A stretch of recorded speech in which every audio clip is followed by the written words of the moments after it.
selling in 7 median days, and prices are steady or rising in most areas as buyers take advantage of slightly lower interest rates.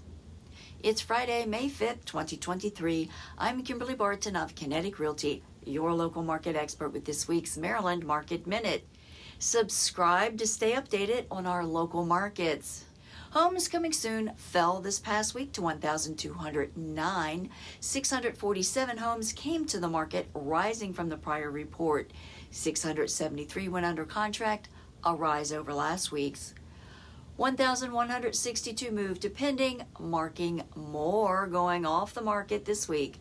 1,677 sold at 100% list to sold ratio, and that's good. The highest priced home to sell over the past week was in Chevy Chase's Kenwood community for $6,450,000.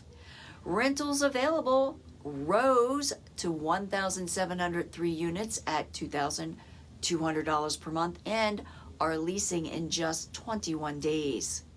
What's on your mind about our local market? Message me your questions. That's a wrap for this week's Maryland Market Minute for Friday, May 5th, 2023.